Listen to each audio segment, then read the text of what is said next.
Okay. In this session, we will be talking about fractionation of recycled fibers for various applications.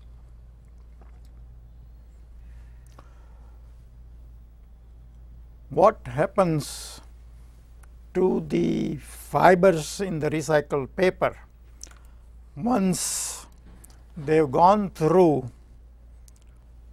pressing, drying on the paper machine, and prior to that refining? And once fibers have gone through these operations, they get hardened, or what we call that the fibers have been hornified, and this phenomenon known as fiber hornification. So that when you try to make paper again from these chemical fibers, that you don't get as strong a paper as it was before. You cannot restore the fiber structure like it was before refining, pressing, and drying. So what can we do to improve the properties of the paper, particularly the recycled paper? The options available to the paper makers include refining, fractionation, some form of chemical treatment, or in some cases you can modify the paper machines also. We will primarily focus on fractionation, but just to go over refining a little bit, what can we do to improve the properties of paper via refining? The idea here is to fibrillate the recycled fiber by going through gentle refining and not very harsh refining. Harsh refining leads to less fibrillation and more fiber cutting, which is detrimental to the final paper strength properties like tensile and tear strength and burst strength and compressive strength. So what we want to do is to take the recycled fiber and do very gentle refining so that it results in more fibrillation and less cutting. This is generally achieved by using narrower bar, higher RPM, higher consistency to the extent possible, and somewhat large bar angle to get relatively gentle refining. Here is an example of gentle refining versus harsh refining, and on the x-axis I have Canadian standard freeness, and on the y-axis I have ring crush, a mixture of 80% OCC and 20% mixed pulp. When we go through somewhat harsh refining, freeness drops rapidly, but you don't develop as much strength. So we started out with the freeness of about 430-40. Then as you refine it, the freeness decreases and ring crush increases. If you go through gentle refining, you can see that we can improve the properties much more rapidly without too much drop in the freeness. In other words, for a given freeness, we can have much higher ring crush, and that is good for the paper machine productivity.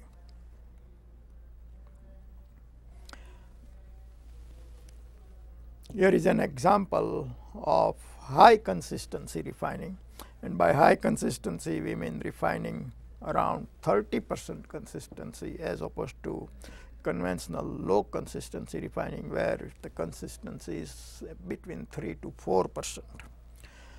The energy consumption in high consistency refining is pretty high, and the benefits are usually not that much. So only very special conditions we will recommend the use of high consistency refining: when you need stretchable sheet or when you need curled fiber, we would use high consistency refining. When you have too much sheaves in the pulp or too much fiber flakes, high consistency refining might be beneficial. So here is an example or the summary of high consistency refining. It's relatively expensive because you have to raise the consistency of the pulp. So you need some kind of a dewatering mechanism, followed by a mechanism to supply this high consistency pulp to the eye of the refiner. Energy consumption is relatively high, but it does preserve the fiber length and give you somewhat higher tear strength. With regard to fractionation, there was a very good editorial in the May 2003 issue of Progress in Paper Recycling that described various aspects of fractionation. Some of the equipments that can be used for fractionation include screens with holes and slots, hydrocyclones, dispersed air flotation that is used in de-inking and washing process. So basically, when we talk about fractionation, we want to see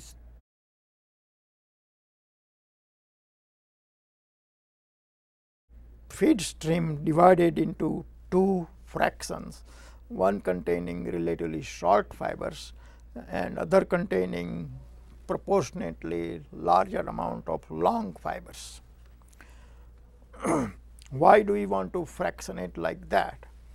The reason is that we can do separate refining of the long fiber, or we can use short fiber and long fiber in different layers of the same board, on a multi-layer board, for example.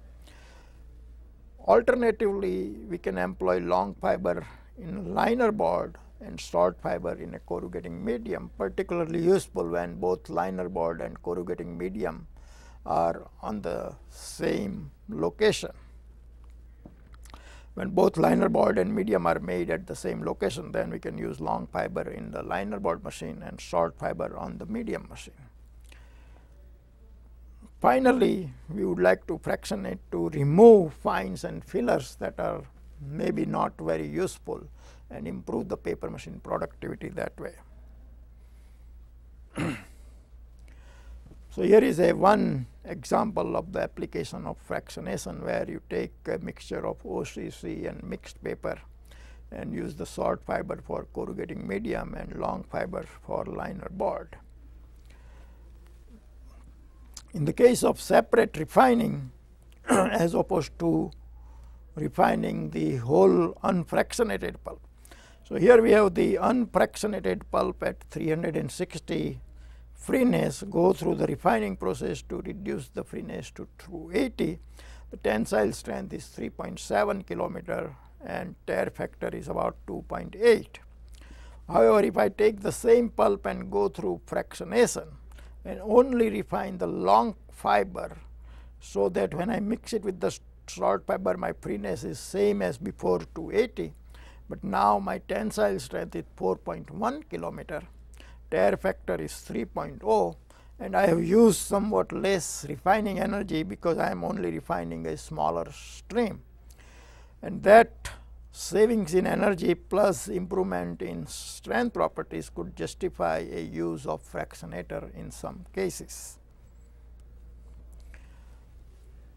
Another example is when we have a pulp with the Canadian standard freeness of 400 and refine it to 240 freeness using the net energy of about 6 horsepower day per ton, giving you a tensile strength of 5.25 km and tear factor of 8.16. Again, if I go through fractionation and refine only the long fibers to the final freeness of 220 using the same energy consumption, my tensile strength is now 5.45 and tear factor is 8.23. So small benefit of refining separately the long fibers. Another way to fractionate is by using hydrocyclones. When a fiber water mixture go through hydrocyclone, the underflow contains mostly unrefined, unflexible fiber, so to say, or non-flexible fiber, debris and stiff material. whereas the flexible fibers and fines go through the overflow together with low density contaminants, for example. So in general, you are able to separate flexible fibers and stiff fibers. Stiff fibers go through underflow and flexible fibers go through overflow. Fiber density is greater than that of water. So in general, you will have higher consistency in the underflow and lower consistency in the overflow compared to the feed consistency.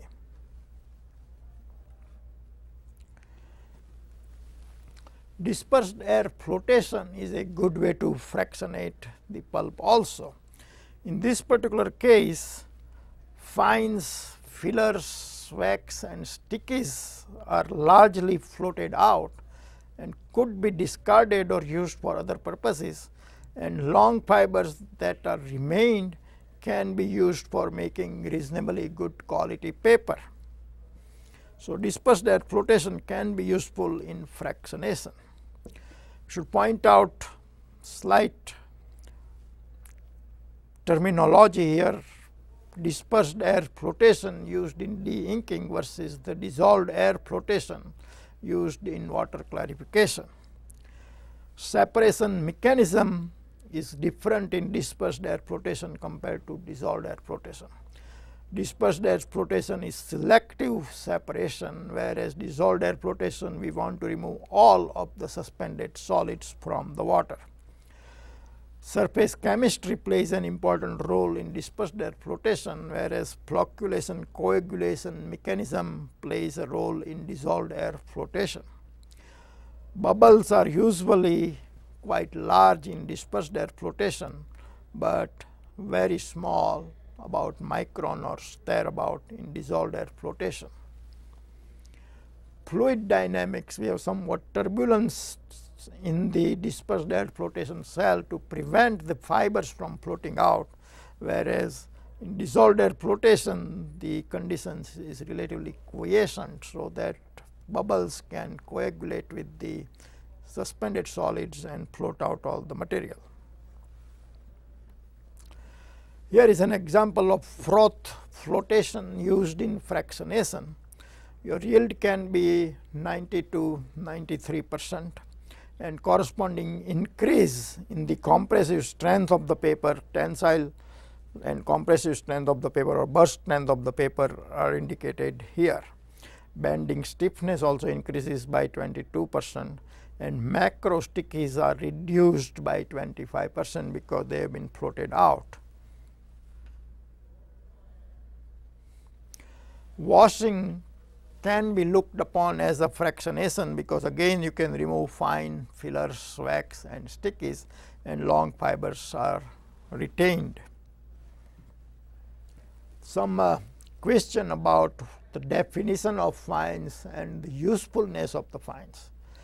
So we say that material that passes through the 200 mesh screen or smaller than 72 micron classified as fines. And we like to identify between the primary fines and the secondary fines, or the so-called dead fines or not very useful fines compared to the live fines or the useful fines. So when you go through the pulping operation, and the amount of fines present in the pulp is what we classify as the primary fines, and those are not very useful in improving the strength properties. After removing the primary fines, you go through the refining operation, and the amount of fines generated are called the secondary fines or the live fines, and those fines are quite useful in improving the sheet strength properties. So you don't want to throw out the secondary fines, they are very useful. So you want to carry out the washing or flotation operation before refining. Remove the primary and the dead fines together with the stickies and other material. Then we go through the refining, and we want to retain these secondary fines as they are useful in improving the sheet strength properties. Here is an example of mixed paper fractionation using the washer. the amount of energy consumed, amount of fines that can be removed by the use of screens or disc thickener or the washer. And finally, the amount of fines remaining in the pulp, and this is the amount of long fiber 48, 44, and 69. Here is another example of mixed office waste fractionation.